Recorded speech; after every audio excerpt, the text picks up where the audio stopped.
Lalaurie Mansion is located in the world-famous French Quarter in New Orleans, Louisiana.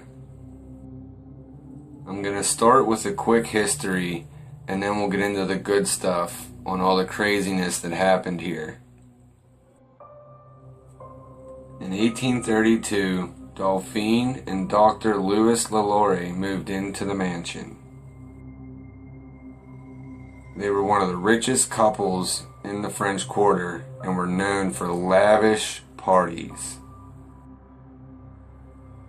Madame Lalaurie was well respected, but what little people, if any people, really knew was she had a very, very sinister and evil side. She had over a dozen slaves that tended to her huge mansion, and neighbors started noticing how quickly new slaves came without seeing the old ones leave. The first real solid proof anything bad was happening is when Madame Laurie's neighbor overheard her slave screaming. She looked over to see the madam chasing the slave up onto the roof, where the slave said the hell with it and jumped to her death to escape Madame Lalaurie. Word began to spread around the French Quarter on how bad the slaves were being treated at the mansion, and people began declining invitations to the parties or just downright ignoring them completely. This is where the story gets good. In April of 1834, a fire was started in the kitchen, which people believe was started by a slave who just had enough of the madam's shit. Well, the fire ended up engulfing the house completely. When the fire department showed up, they found some very disturbing things that sent a few of them running. Behind a hidden door, they found a makeshift torture room with over 20 slaves chained to the wall. A few of them were even put in cages. Now, what was going on with the slaves is just beyond insane. I'm going to warn you that some of this is pretty nasty. And we're going to start off with the fact that they said there was limbs scattered all over the place. They found severed heads in a few buckets. And one of the nastiest things is one of the slaves who was still alive had animal shit jammed in her mouth and then had her lips sewn shut. That is terrible. They had also found a woman chained to the wall with her stomach cut open and her entrails pulled out and wrapped around her. Now that's the last one I'm going to cover because there's a ton of it and it's all pretty foul and I can go on and on and on about it. When the neighborhood found out what happened, they showed up in an angry 1800 style lynch mob, holding nooses, screaming for justice. While the crowd was gathered, a carriage come barreling out and took off down the road. The madam and her husband were never seen or heard from again, and rumored to move back to France or just right across the North Shore and stayed on the shore of Lake Pontchartrain. Either way, nobody knows exactly what happened to them.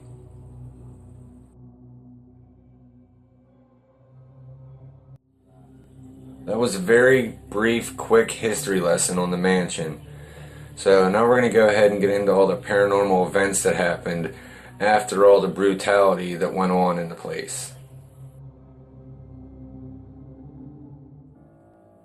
Not long after the Lalauries abandoned the building, the neighbors started seeing apparitions in the window and also started hearing loud groans and screams coming from the mansion all throughout the day. In 1837, the house was then bought by a man who only lasted a whole whopping 3 months before moving out. He started seeing the ghost, hearing the screams, and then said he was even attacked at one point. My ass would have been gone probably faster than 3 months, I'll tell you that. After the homeowner decided to move out, he thought he would go ahead and try to rent out rooms to people, but had trouble keeping tenants for more than just a few weeks because they all left after saying they heard and seen pretty much the exact same thing that caused the homeowner himself to move out. That's when he went ahead and abandoned the building. Neighbors then reported that the homeless people that snuck in there were never seen or heard from again. The building went on to have many different owners throughout the years. It was converted into a school twice. Once a school for African American children, and then a school of music. In both cases, things went missing, apparitions appeared and disappeared, and doors were slamming shut. When it was an apartment building, a woman claimed to see an apparition in all white hovering over her sleeping baby. Another man claimed to be choked by a naked black man who was assumed to be a ghost of one of the slaves during Madame Laurie's years. Now the last thing I'm going to cover in this video is when a man decided to use the haunted history to his advantage and call the place the Haunted Saloon. Well, he came in one morning to find the bar completely wrecked, bottles of liquor smashed, his stools and tables were flipped over. Now thinking he was a victim to vandals, he decided to spend the night with a shotgun. During his rounds, he was hearing the screams that throughout the years everybody reported. And when he made it back to his bar, he found the same scene from the morning before.